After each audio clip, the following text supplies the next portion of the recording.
bad person. And that scares the living daylights out of some people. How do they know they're being a good person?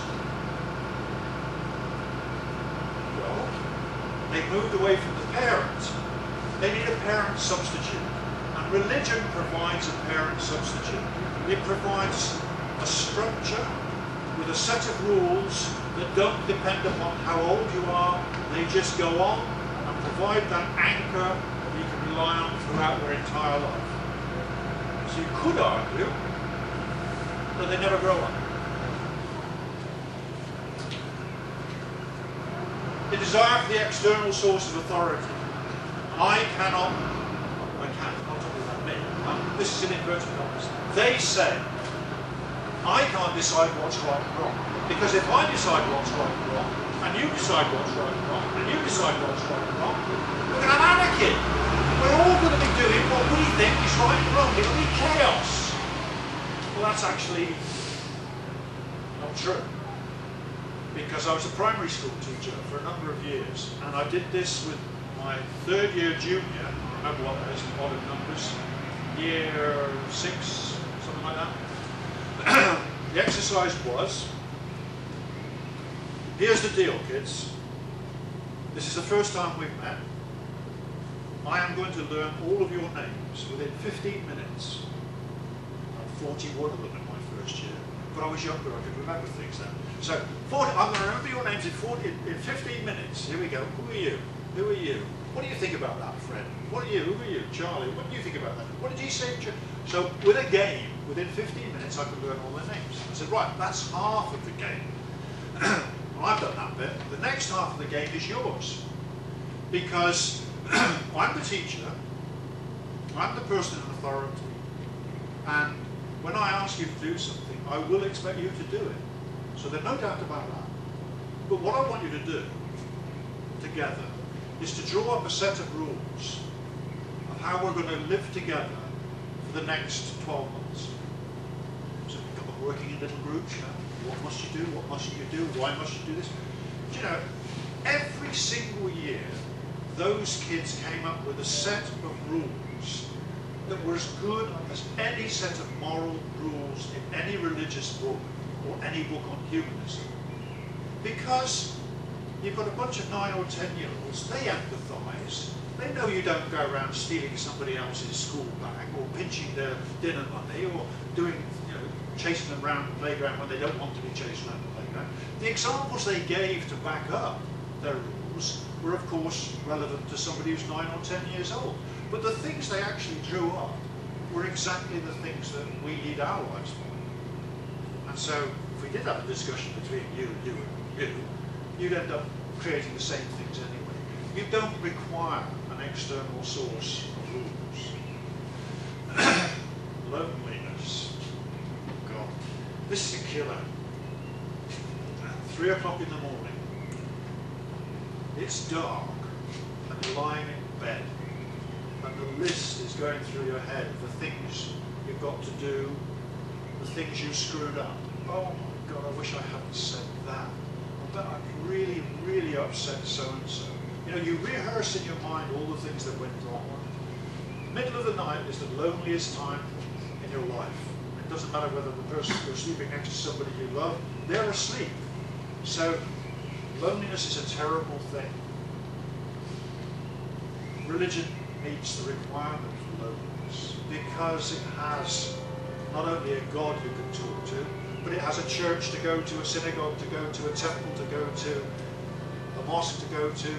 It has a social structure. There is always someone you could go and talk to.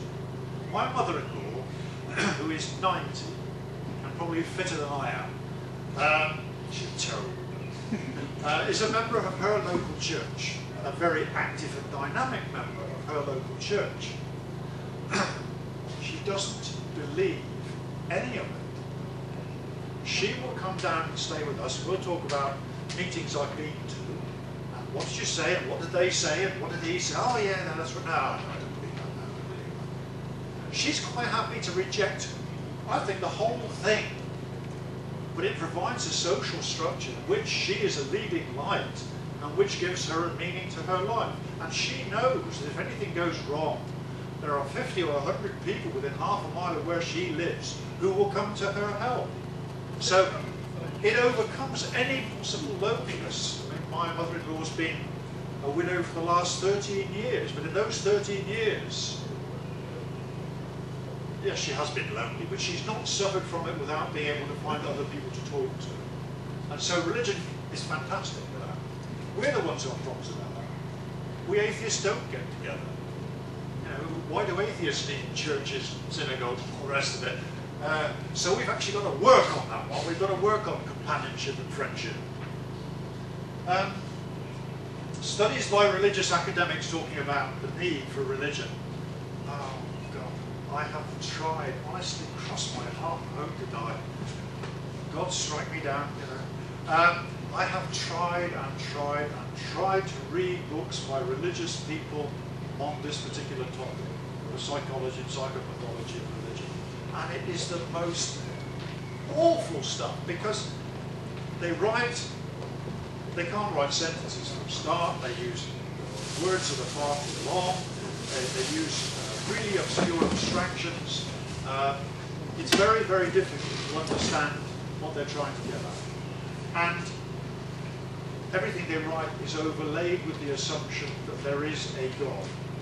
So they're not really examining the need, they're examining other things. So books written by academics on this topic, the psychology of religion, are pretty turgid when written by religious people. However, they do differentiate very clearly between ordinary believers and people who actually understand religion.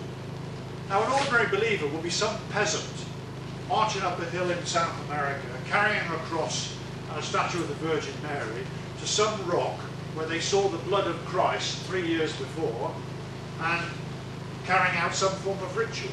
If you ask a peasant what religion is, the answer is always couched in terms of the ritual.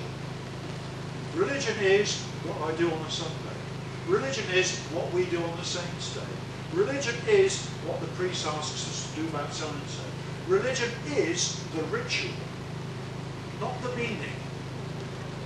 It's only in our sort of advanced society where we expect the religious to actually understand their religions. And the more you understand of the religious, the more you find out they don't actually understand their religion. They are also very heavily into the ritual and the goings-on of religion. And the astounding thing, of course, is that they never, ever question what they believe.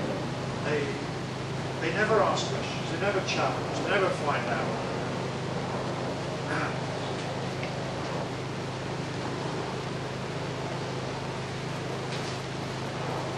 Now,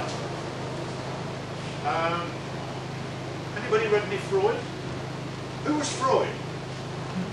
Who was Freud? Sure. He was a guy in Austria who made a lot of money out of telling very rich Jewish ladies that they've got various forms of psychosis, mainly associated with some form of sex. So these very, very prim ladies would come along, pay Dr. Freud a small fortune, lie on his couch, talk about their dreams, and Freud would analyse their dreams in terms of their sexual activity. But Freud was also very interested in the psychology of religion, and he put it down to a number of things. He talks about religion as a universal obsession with ritual, a way to overcome imaginary misfortunes. He talks about it as a reaction to infantile helplessness. In fact, that's going back to my idea about the parent thing. He talks about it as being mass delusion, paranoid wish fulfillment. But he also recognises that it's a method that allows groups to be held together. It holds a social structure together. It forms a common bond between people in a group. So it meets a social need, not just for the individual, but for the group as a whole. Freud, of course, was an atheist.